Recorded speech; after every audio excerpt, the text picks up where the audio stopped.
الحمد لله رب العالمين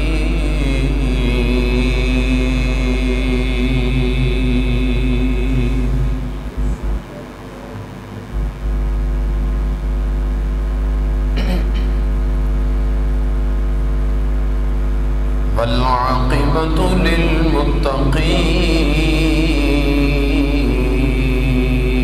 للمتقين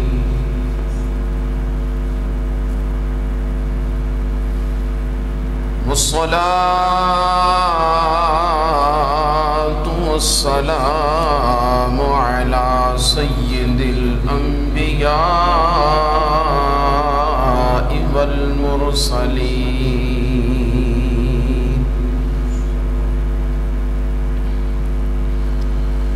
وعلى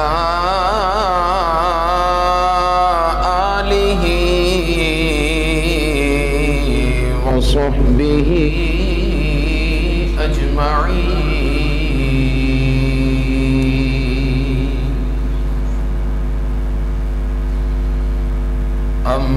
أما بعد فأعوذ بالله من الشيطان الرجيم بسم الله الرحمن الرحيم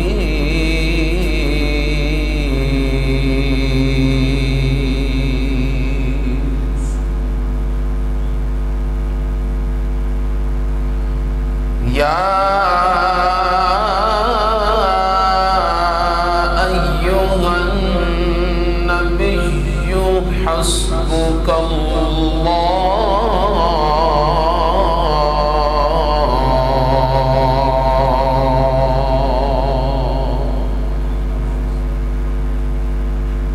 حسبك الله ومن اتبعك من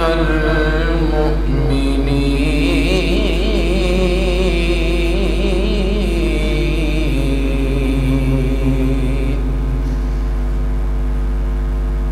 صدق الله مولانا العظيم وبلغنا رسوله النبي الكريم الأمين إن الله وملائكته يصلون على النبي يا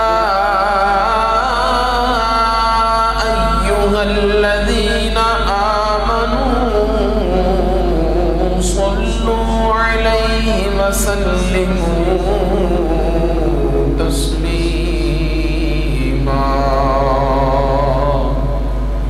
الصلاة والسلام عليك يا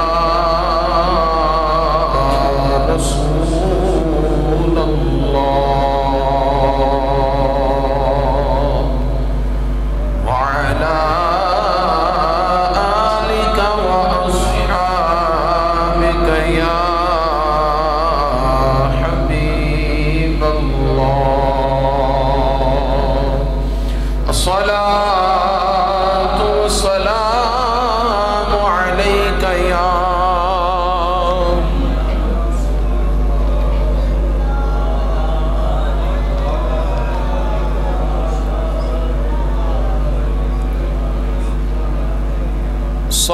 الصلاة والسلام عليك يا رسول الله وعلى آلك وأصحابك يا حبيب الله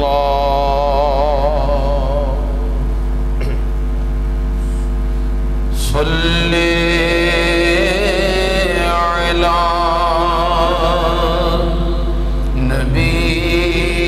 نبينا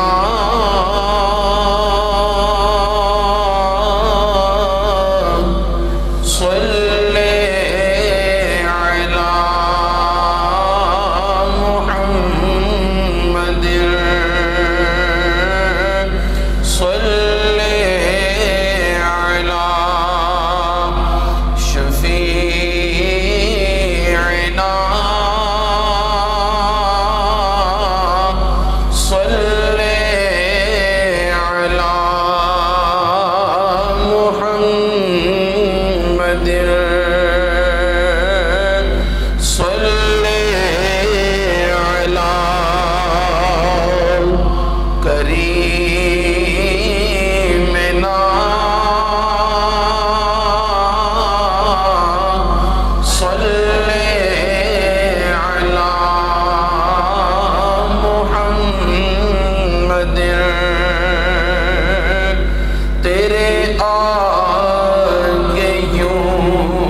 دبے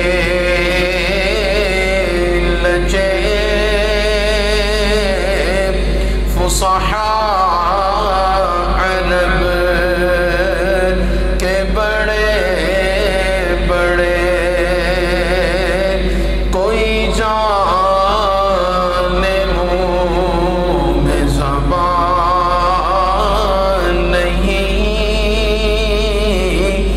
نہیں بلکہ جسم میں جان نہیں صلی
بلند آواز سے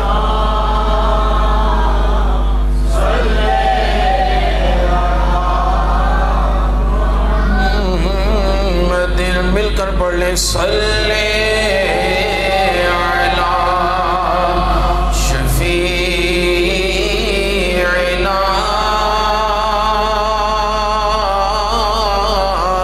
صلی علی محمد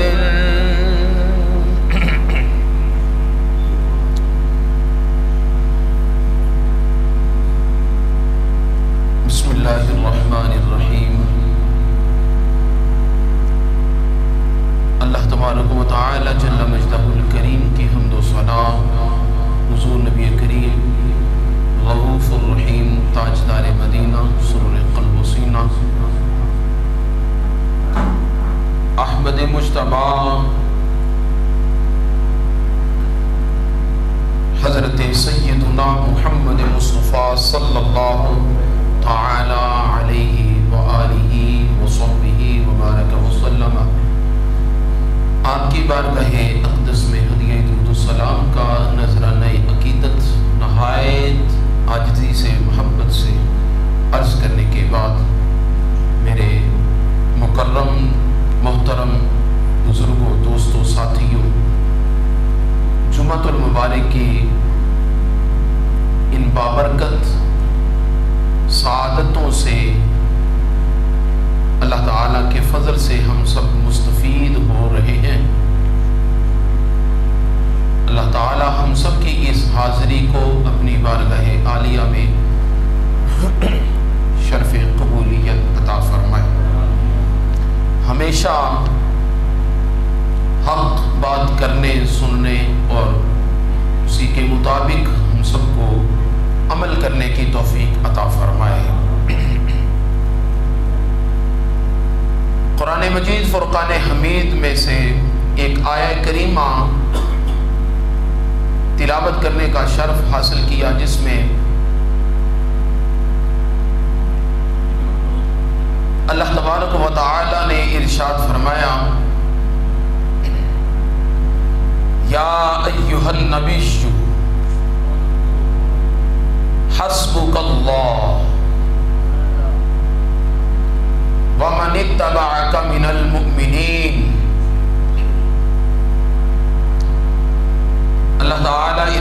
فرماتا ہے اے غیب کی خبریں دینے والے پیارے نبی صلی اللہ تعالی علیہ وسلم. نبی کا کیا معنی ہے؟ بلند آواز. غیب کی خبریں دینے والا. یہ صبح درس میں جو نماز فجر کے بعد درس قرآن ہوتا ہے، جتنے خوش نصیب اس میں شامل ہوتے ہیں، ہم نے اس میں بھی یہ عرض کیا تھا کہ آپ جو مرضی ترجمہ اٹھا کر دیکھ لیں، کسی مترجم نے لفظ نبی کا معنی نہیں کیا. کسی مترجم نے نبی کا معنی، کیوں جی؟ آپ نے اکثر تراجم پڑھے ہیں، کسی ترجمے والے نے، مترجم نے لفظ نبی کا معنی کیا؟ لفظ نبی اردو کا لفظ ہے یا عربی کا؟ نبا سے مشتق ہے، نبا سے بنا ہے. تو جب نبا سے بنا ہے تو پھر عربی کا لفظ ہے، تو عربی کا لفظ ہے، اس کا معنی کیا ہے؟ قرآن کا ترجمہ آپ نے کیا ہے، قرآن کا ترجمہ کرنے کی جرات کر رہے ہیں، اور اللہ تعالیٰ نے اگر آپ کو یہ شرف بخشا ہے تو آپ جس کا ترجمہ مرضی اٹھا کر دیکھیں، سب سے پہلے دیکھیں کہ اس نے نبی کا معنی کیا کیا. اگر یہ سعادت کسی کو میسر ہے، اسے بریلی کا امام کہتے ہیں، امام اہل سنت. آپ نے صرف لفظ نبی کا معنی کیا، اس کے علاوہ کسی کو جرت ہی نہیں ہو سکی کہ وہ لفظ نبی کا معنی کرے. کیوں؟ اس لیے کہ یہ لفظ کا ترجمہ اس کے عقیدے کے مخالفت میں ہے، اور جب عقیدے کی مخالفت میں لفظ کا ترجمہ ہے تو کرے کیسے؟ اسے موت پڑ جائے گی اس لفظ کا معنی کرتے ہوئے. وہ کہے گا نہیں، لفظ نبی یا ایھا النبی کا لفظ آئے گا تو وہ اے نبی کہہ کے گزر جائے گا. سمجھ آئیے کہ نہیں؟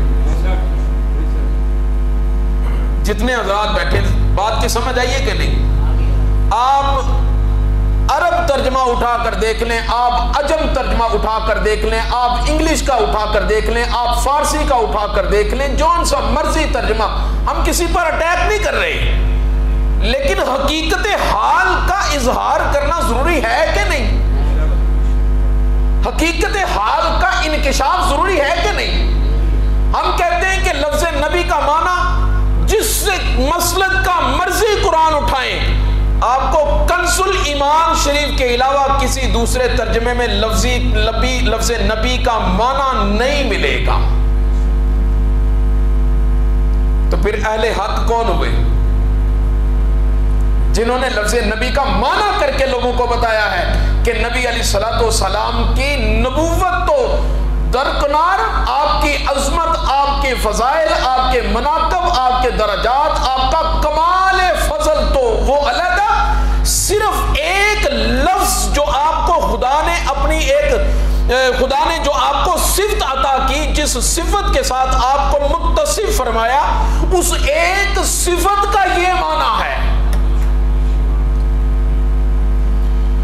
فرمایا یا ایھا النبی حسبک اللہ، اے غیب کی خبریں دینے والے پیارے نبی علیہ الصلوۃ والسلام، علیہ الصلوۃ والسلام، حسبک اللہ، اللہ تبارک و تعالیٰ آپ کے لیے کافی ہے. اللہ تعالیٰ آپ کے لیے کافی ہے. جو کہتے ہیں نا حسبی اللہ، میرے لیے اللہ کافی ہے، ہم اسے بھی کہتے ہیں کہ ذرا قرآن بڑے غور سے پڑھا کریں. یہ لفظ حسبی اللہ امتی کا لفظ نہیں ہے. خدا نے فرمایا فَقُلْ حسبی اللہ، اے محبوب آپ فرمائیں کہ میرے لیے اللہ کافی ہے. یہ شان نبی کی ہے کہ وہ فرمائے حسبی اللہ، میرے لیے اللہ کافی ہے. اسی طرح یہاں پہ فرمایا حسبک اللہ، محبوب آپ کے لیے اللہ کافی ہے. فرمایا وَمَنِ اتَّبَعَكَ مِنَ الْمُؤْمِنِينَ، اور خدا نے آپ کو کئی ایسے جوان مرد عطا کیے ہیں جو مومنین کے لیے کافی ہیں. جو مومنین کے لیے کافی ہے۔ تمام مفسرین کا اس پر اتفاق ہے کہ اس آیت میں مراد حضرت سیدنا فاروق اعظم رضی اللہ تعالی عنہ کی ذات کریمہ ہے۔ حضرت سیدنا فاروق اعظم عمر بن خطاب رضی اللہ تعالی عنہ، پچھلے جمعہ شریف کے موقع پر بھی آپ نے سیدنا فاروق اعظم رضی اللہ تعالی عنہ کے حوالے سے چند باتیں سماعت فرمائی۔ آج بھی انشاءاللہ تعالی ہم حضرت سیدنا فاروق اعظم رضی اللہ تعالی عنہ کے حوالے سے چند ایک گزارشات پیش کرنے کی کوشش کریں گے۔ اللہ تعالی ہمیں حق سچ بیان کرنے اور سنا کر اس پر عمل کرنے کی توفیق عطا فرمائے۔ حضرت سیدنا فاروق اعظم رضی اللہ تعالی عنہ کا یوم شہادت جو ہے وہ تقریباً 1 محرم الحرام شریف ہے۔ 26 ذی الحج کو نماز فجر کے وقت میں، نماز فجر کے دوران، نماز کے دوران کسی ملعون نے حضرت سیدنا فاروق اعظم رضی اللہ تعالی عنہ پر وار کیا، حملہ کیا۔ نماز کے اندر پہلی صف میں وہ موجود تھا، نماز کے اندر پہلی صف کے اندر وہ موجود تھا، اس نے وار کیا اور حضرت سیدنا فاروق اعظم رضی اللہ تعالی عنہ کو جو ہے وہ زخمی کر دیا۔ آپ کافی زخمی ہوئے۔ حضرت سیدنا فاروق اعظم رضی اللہ تعالی عنہ جن کی عظمت، جن کی شان خدا نے بیان فرمایا، اشداء علی الکفار، کافروں پر بڑے سخت اور دلیر جوان مرد فاروق اعظم رضی اللہ تعالی عنہ۔ 4 دن تک آپ اپنے بستر پر حالت زخمی حالت میں رہے ہیں، لیکن فاروق اعظم رضی اللہ تعالی عنہ نے اپنی موجودگی میں کسی کو اجازت نہیں دی کہ میری ذات کا کسی سے بدلہ لیا جائے۔ آپ نے اجازت نہیں دی کسی کو کہ میری ذات کا بدلہ لیا جائے۔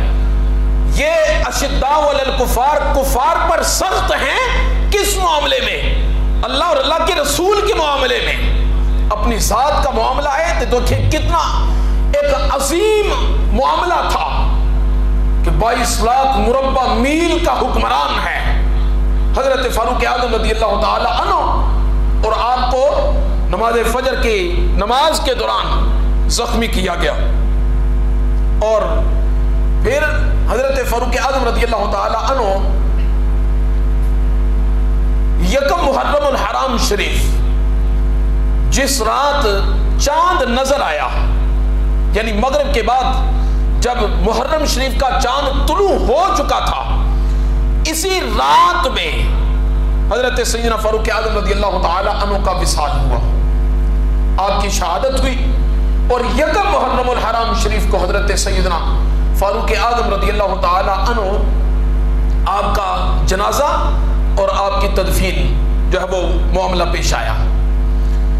اس میں تقریباً آج حضرت سیدنا فاروق اعظم رضی اللہ تعالی عنہ کے بغض میں، وہ حضرت فاروق اعظم رضی اللہ تعالی عنہ کے یوم شہادت کو منانے سے بچنے کے لیے وہ کہتے ہیں کہ نہیں جی، اہل سنت و جماعت کی کتابوں میں لکھا ہے کہ حضرت سیدنا فاروق اعظم رضی اللہ تعالی عنہ کی شہادت تو ذی الحج کے مہینے میں ہوئی ہے، محرم میں ہوئی نہیں ہے، لہذا یہ محرم الحرام شریف میں چونکہ ذکر اہل بیت ہوتا ہے تو اسے منع کرنے کے لیے یا اس میں رکاوٹ ڈالنے کے لیے یہ حضرت فاروق اعظم رضی اللہ تعالی عنہ کی شہادت جو ہے وہ 1 محرم الحرام پہ لے آتے ہیں تاکہ ذکر اہل بیت کے اندر رکاوٹ بن جائے۔ ایسے اعتراضات کر کے لوگوں کے درمیان ایک الجھنے اور ذہنوں کے اندر ایک جو ہے وہ فتنہ برپا کرنے کی کوشش کی جاتی ہے۔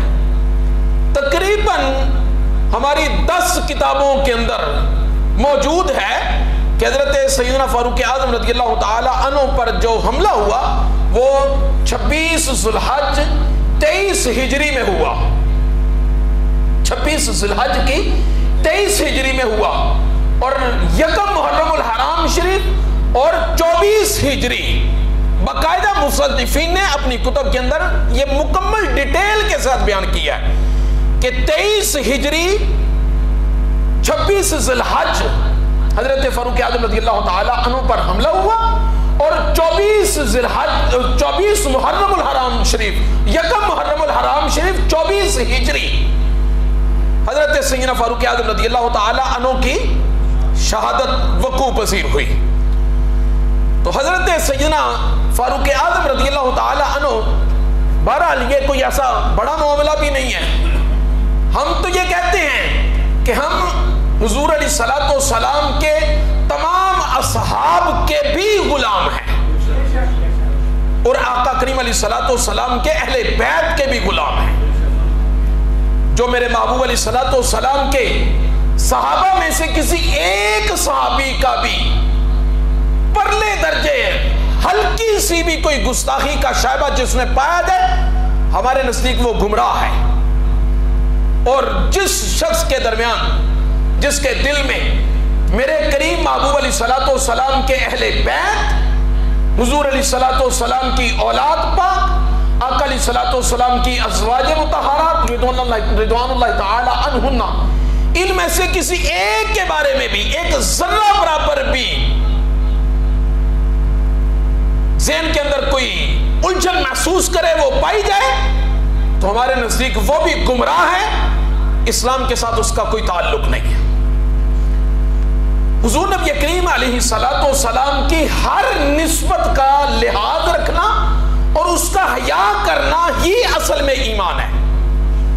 دیکھیں حضور نبی کریم علیہ السلام کے یہ صحابی حضرت فاروق اعظم رضی اللہ تعالیٰ عنہ، قرآن مجید کے اندر اللہ تعالیٰ نے جتنی بھی آیات نازل فرمائی ہیں، حضرت امام جلال الدین سیوطی رحمۃ اللہ تعالیٰ علیہ سمیت تقریباً اکثر محدثین و مفسرین کا اس پر اتفاق ہے کہ صحابہ کرام سے حضور نبی کریم علیہ السلام جب بھی کوئی مشورہ کرتے، حضور علیہ السلام صحابہ کرام سے جب بھی کوئی مشورہ کرتے، کوئی مشاورت ہوتی کسی معاملے میں، کسی بھی مسئلے پر، جب مشاورت ہوتی تو جو حضرت فاروق اعظم رضی اللہ تعالی عنہ کی رائے ہوتی، آپ کا جو مشورہ ہوتا، اللہ تبارک و تعالی آپ کے مشورے کی تائید میں قرآن کریم کی آیت نازل فرماتا۔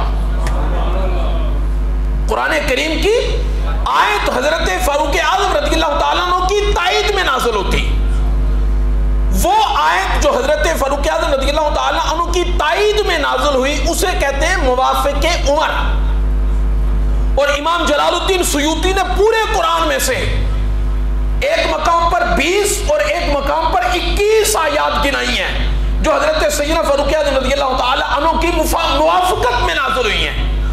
انہیں ہم اصولیین اور علماء کی زبان میں اسے کہتے ہیں موافقات عمر، کہ قرآن مجید کے اندر موافقات عمر کتنی ہیں؟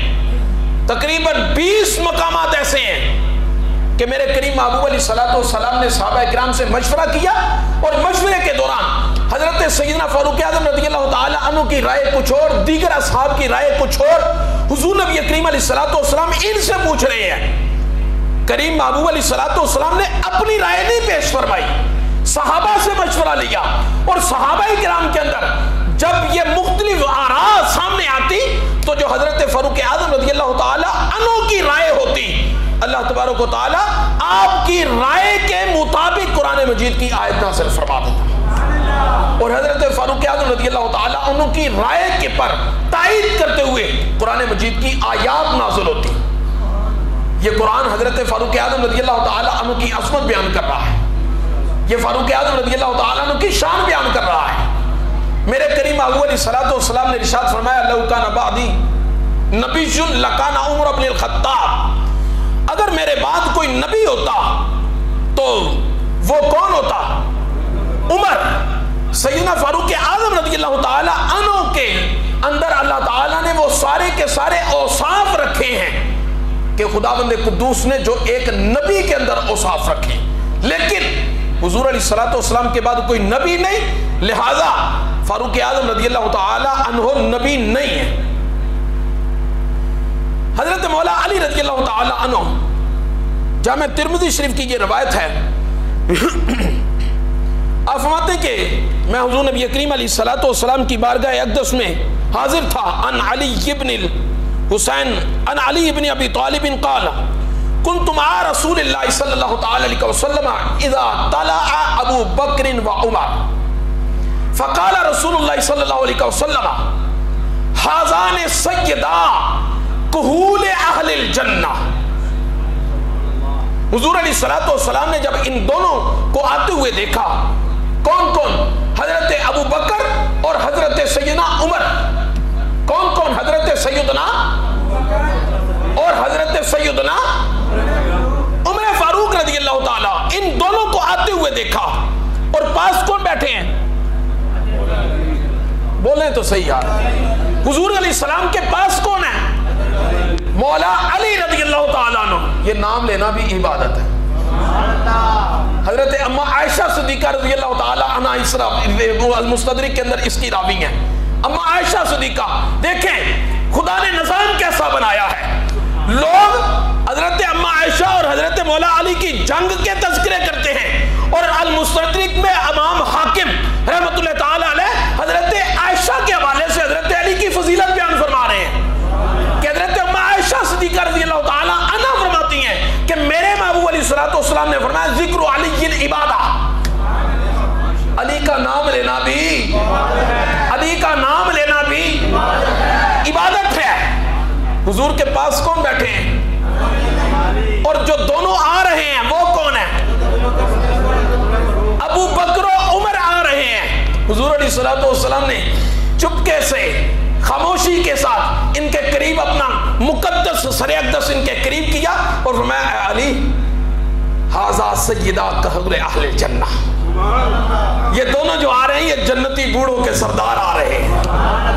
فقط انہیں عرب کے دو باشندے تصور نہ کرنا، فقط انہیں اسلام کے دو مسلمان تصور نہ کرنا، فقط انہیں قریش کے دو سردار نہ سمجھنا.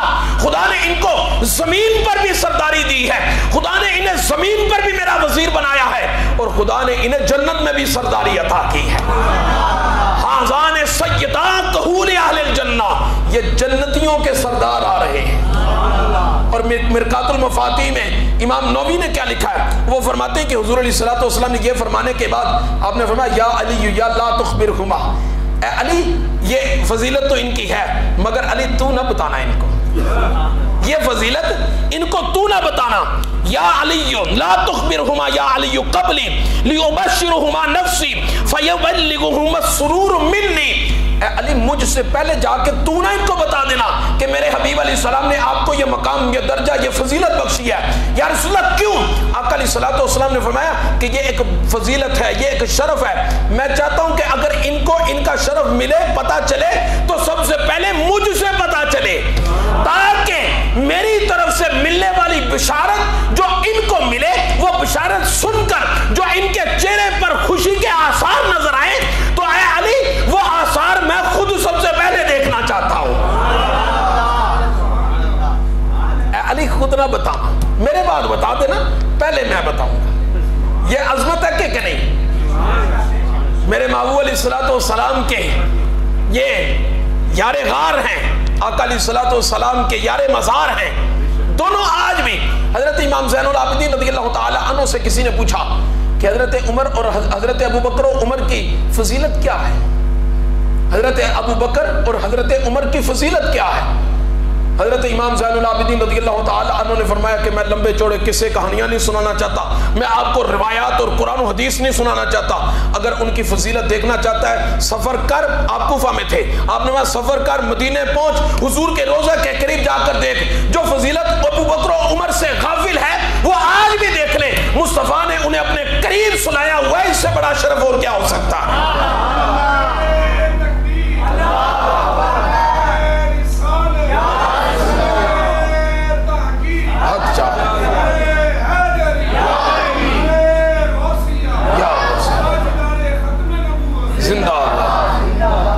حضرت عبداللہ بن مسعود رضی اللہ تعالیٰ عنہ آپ ایک روایت نقل کرتے ہیں حضرت فاروق اعظم رضی اللہ تعالیٰ عنہ کے حوالے سے.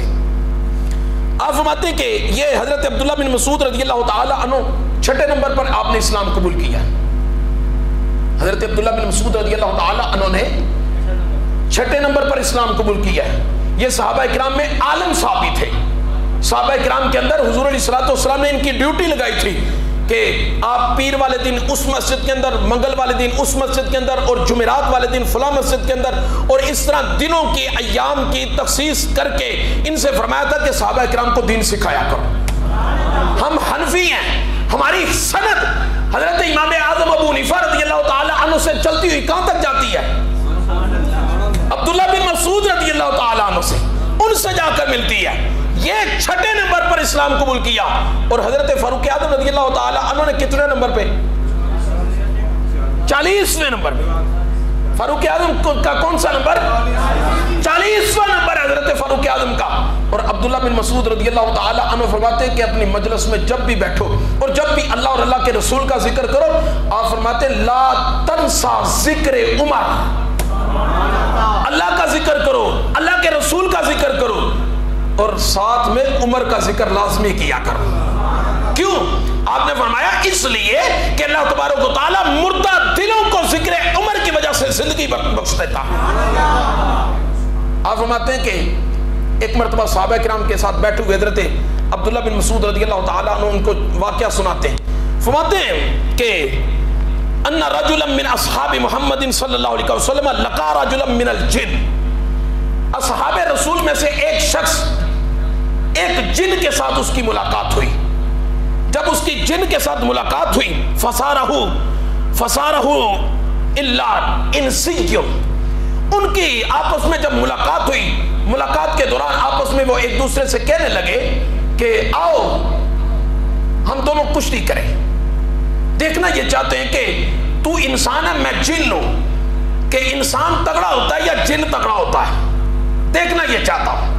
وہ جن کہنے لگا، وہ جو صحابی رسول تھے وہ کہنے لگا کہ سنا تو میں نے ہوا ہے کہ جن انسان سے تگڑا ہوتا ہے، دلیر ہوتا ہے، بہادر ہوتا ہے، قوی ہوتا ہے، لیکن میں فقط انسان نہیں ہوں، تجھے پتا ہونا چاہیے میں صحابی رسول بھی ہوں، میری نسبت ایک حضور سے بھی ہے، اس نسبت کی وجہ سے شاید میں تجھ سے تگڑا نظر آؤں، اس نسبت کی وجہ سے۔ وہ کہنے لگا ہاں میدان میں پتہ چل جائے گا۔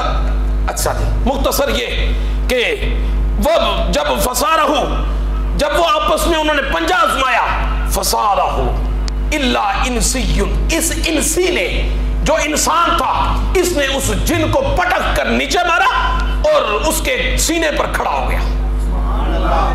وہ سینے پر جب کھڑا ہوا تو جن اس کے نیچے سے جلدی سے نکلا اور نکل کر اس انسان سے کہنے لگا، اس صحابی رسول سے کہنے لگا کہ میرے ساتھ لگتا ہے کسی نے دھوکہ کر دیا، دھوکہ ہو گیا میرے ساتھ، اب ایسا کریں ذرا میں دوبارہ چست چلا صحیح طرح سے میں ایکٹیو ہو کے کھڑا ہوتا ہوں، اب دوبارہ آئیں۔ جب وہ دوبارہ آئے تو دوبارہ پھر اس صحابی رسول نے اسے زمین پر پٹک کر نیچے مارا اور اس کے سینے پر کھڑا ہو گیا۔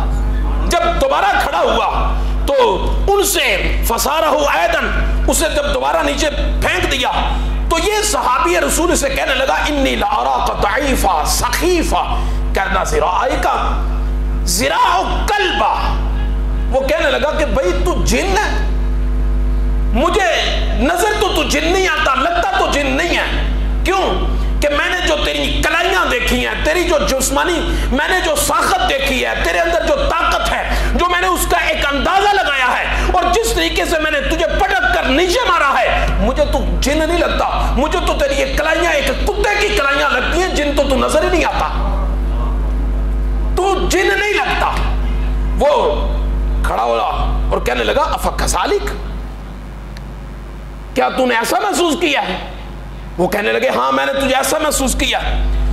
وہ کہنے لگا افکذالک انتم یا معشر الجن ام انت منہم کذا۔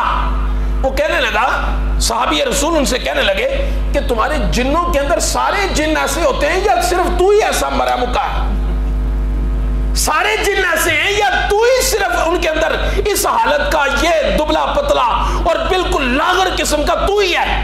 وہ جن کیا کہتا ہے؟ واللہ انی منہم لضلیم۔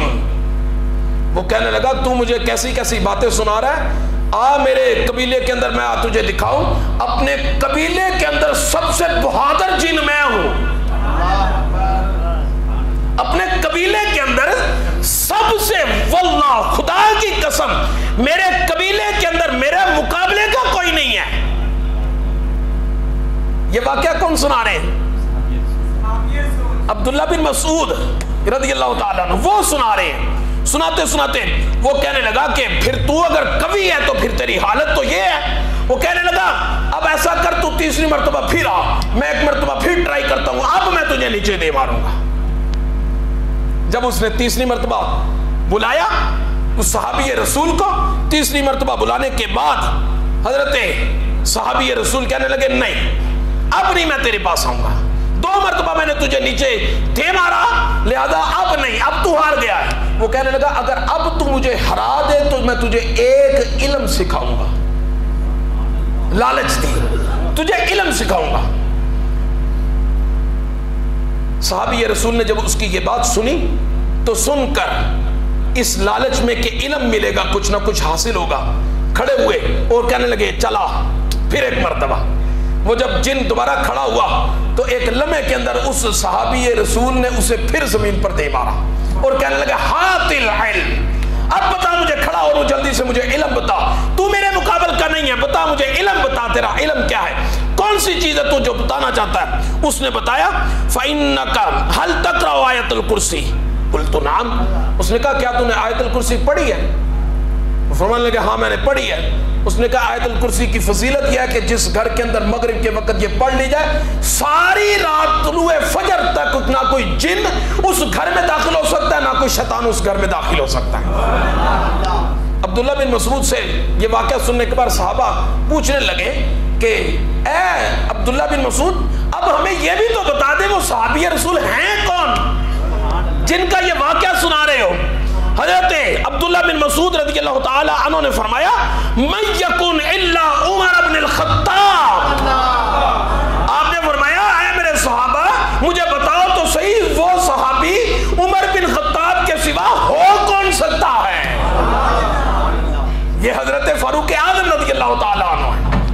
حضور علیہ السلام کے صحابہ ایک مرتبہ حضرت امیر معاویہ رضی اللہ تعالی عنہ کے ساتھ ان کی ایک خاص میٹنگ ہو رہی تھی حضرت فاروق اعظم رضی اللہ تعالی عنہ کی, اور خاص میٹنگ کے دوران حضرت فاروق اعظم رضی اللہ تعالی عنہ نے دربان سے فرمایا کہ دروازے پہ کھڑے ہو جاؤ, کسی کو اندر نہیں آنے دینا, ہماری خاص میٹنگ ہے. اس خاص میٹنگ کے دوران حضرت عبداللہ بن عمر آپ کے شہزادے آپ کے صاحبزادے تشریف لائے, اور تشریف جب اندر آنے لگے تو دربان نے کہا کہ منع فرمایا گیا ہے کہ اندر نہیں آنا, آپ واپس تشریف لے جائیں یا انتظار فرما لیں. حضرت عبداللہ بن عمر رضی اللہ تعالی عنہ نے جب اپنے باپ کا یہ فرمان سنا تو آپ واپس ہو لیے. جس راستے سے آپ واپس ہوئے تو آگے سے حضرت سیدنا امام حسن مجتبی رضی اللہ تعالی عنہ آپ تشریف لا رہے تھے. امام حسن رضی اللہ تعالی عنہ آپ آ رہے تھے تو آپ نے عبداللہ بن عمر رضی اللہ تعالی عنہ سے پوچھا کہ آپ کدھر سے آ رہے ہیں. انہوں نے فرمایا کہ میں اپنے بابا جان سیدنا فاروق اعظم رضی اللہ تعالی عنہ سے ملنے گیا تھا, تو کیا ہوا وہ کسی خاص میٹنگ میں شامل ہیں لہذا مجھے اندر جانے کی اجازت نہیں دی گئی, میں واپس آ گیا ہوں. حضرت امام حسن رضی اللہ تعالی عنہ فرماتے ہیں کہ جب میں نے سوچا کہ ایک شہزادے کو ان کے صاحبزادے کو جب اندر جانے کی اجازت نہیں دی گئی تو وہ واپس آ گئے ہیں, تو لہذا مجھے وہاں پہ جا کے جو واپس آنا پڑے, تو حضرت امام حسن رضی اللہ تعالی عنہ وہیں سے واپس آ گئے, وہیں سے واپس ہوئے. اب دربان کی نظر سیدنا فاروق اعظم رضی اللہ تعالی عنہ کے دربان کی نظر امام حسن رضی اللہ تعالی عنہ پہ پڑ گئی.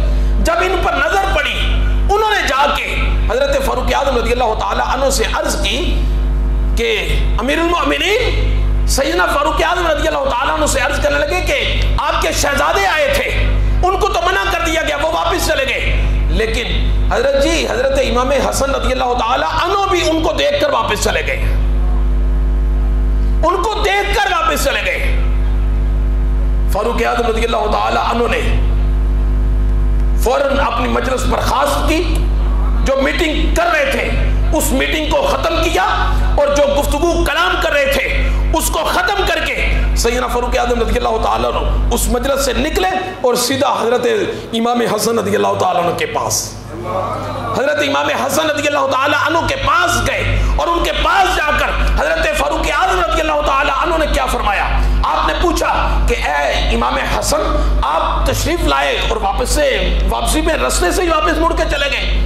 حضرت امام حسن رضی اللہ تعالی عنہ عرض کرنے لگے کہ امیر المؤمنین آپ کو جب وہ میٹنگ کے دوران دیکھا گیا اور آپ کے شہزادے جب حاضر ہوئے ان کو حاضری کی اجازت نہیں دی گئی، تو میں نے مناسب سمجھا کہ اگر شہزادے کو اجازت نہیں دی گئی تو میں وقت سے پہلے اور پہنچنے سے پہلے میں واپس مڑ جاؤں تاکہ مجھے اس موقع سے ہی واپس پلٹا دیا جائے۔ حضرت فاروق اعظم رضی اللہ تعالی عنہ نے جب حضرت امام حسن رضی اللہ تعالی عنہ کا یہ جملہ سنا تو رب کعبہ کی قسم آپ اہل سنت و تشیعوں کی تمام کتب اٹھا کر دیکھیں، مفسرین مؤرخین نے لکھا ہے کہ حضرت سیدنا فاروق اعظم رضی اللہ تعالی عنہ نے امامہ پہنا ہوا تھا اور آپ نے اپنا امامہ اتارا اور امامہ اتار کر حضرت فاروق اعظم نے اپنے سر کے بال پکڑے اور بال پکڑ کر فرمانے لگے اے امام حسن مجھے رب کعبہ کی عزت کی قسم ہے یہ میرے سر پہ جو بال ہیں یہ تیرے نانا کی عظمت کی وجہ سے ہیں۔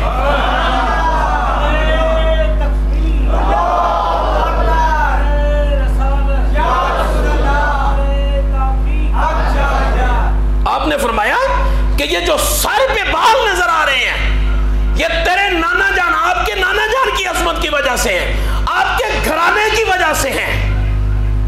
حضرت امام جلال الدین سیوطی نے اور اس کے علاوہ دیگر محدثین نے، ابن جوزی نے اپنی کتاب مناقب امیر المؤمنین میں بھی لکھا ہے کہ ابو جعفر لؤلؤ نے حضرت امام حسن سے پوچھا، آخری روایت ہے یہ، آپ سے پوچھا کیا؟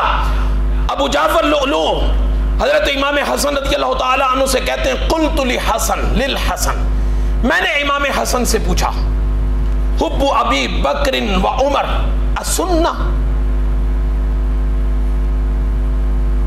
سنے حضرت رسول کریم علیہ السلام کے اصحاب کے بارے میں بے باکیاں کرنے والے، اونٹ پٹانگ گفتگو کرنے والے، صحابہ کرام کا نام لے کر ان کا سہارا لے کر اہل بیت پر تبرہ اور اہل بیت کا نام لے کر میرے محبوب علیہ السلام کے اصحاب پر تبرہ، یہ اسلام کبھی بھی اس کی اجازت نہیں دیتا۔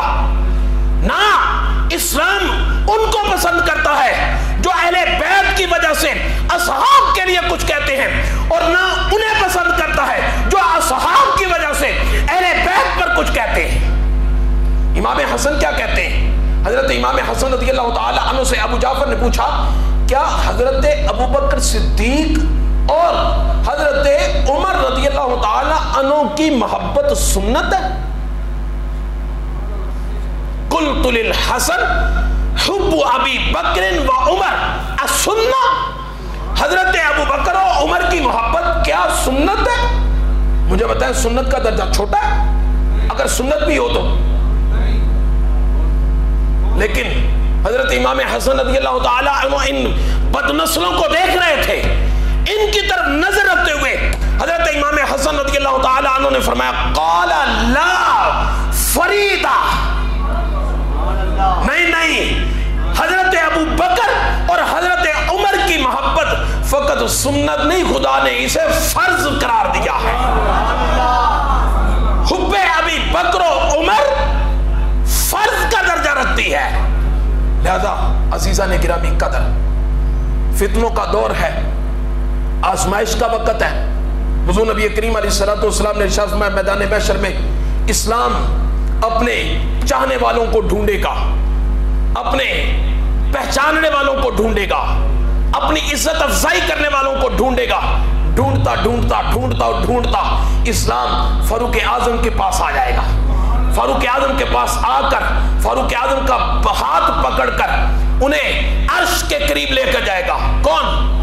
اسلام عرش کے قریب لے کر جائے گا، اور عرش کے قریب لے جا کر اسلام خدا سے عرض کرے گا اے میرے مولا ایک وقت وہ تھا کہ جب میں تھا مگر مخفی تھا، لوگ کہتے تھے نہیں حالات درست نہیں ہیں، ایسی بات نہیں کرنی، ویسی بات نہیں کرنی، لوگ مجھے میری طرف آنے سے ڈرتے تھے، میرا اعلانیہ نام لینے سے ڈرتے تھے، لوگ میری طرف آتے ہی نہ تھے، میں تھا تو صحیح مگر بڑا مخفی تھا۔ سہارانی، یہ وہ شخصیت ہے کہ جس نے کٹھن دور کے اندر میرا دامن پکڑا اور مجھے لوگوں کے سامنے ظاہر کر کے اعلانیہ طور پر مجھے کھڑا کر دیا، خداوند قدوس کی بارگاہ میں اسلام عرض کرے گا، میرے مولا آج میں عمر کو لے کر آ گیا ہوں، تو اس کو بدلہ عطا کر۔ میرے محبوب علیہ السلام نے فرمایا آج ان لوگوں کے لیے یہ حدیث مبارکہ عبرت ہے جو کہتے ہیں کہ نہیں، وقت کا تقاضا ہے، ایسے کریں ویسے کریں، باطل کا نام نہ لیں، کسی کو برا نہ کہیں۔ میں نے کہا اگر برائی کو جب تک آپ دبا کے اسے ختم کرنے کی کوشش نہیں کریں گے، اس وقت تک برائی مٹے گی نہیں، برائی پھیلتی چلی جائے گی، برائی بڑھتی چلی جائے گی۔ برائی ختم تب ہوتی ہے جب برائی کو مٹا کر دبا کر اسے نیست و نابود کر دیا جائے۔ حضرت فاروق اعظم رضی اللہ تعالیٰ عنہ ان کو اسلام لے کر جائے گا، اور اسلام لے جا کر آقا کریم علیہ السلام نے ارشاد فرمایا پھر اللہ تبارک و تعالیٰ فرشتوں کو بھیجے گا، اور وہ فرشتے آئیں گے اور فرشتے حضرت فاروق اعظم کا ہاتھ پکڑ کر انہیں جنت میں لے جائیں گے، اور لوگ اس وقت ابھی تک حساب کتاب میں ہی ہوں گے، لوگ اپنے حساب کتاب میں ہوں گے، اور فاروق اعظم رضی اللہ تعالیٰ عنہ جنت میں پہنچ جائیں گے۔ عزیزان گرامی قدر، حضور علیہ السلام کے اصحاب کی محبت بھی لازمی اور ضروری ہے، اور حضور علیہ السلام کے جملہ اہل بیت کی محبت اور ان کی اطاعت بھی لازمی اور ضروری ہے۔ خدا ہم سب کو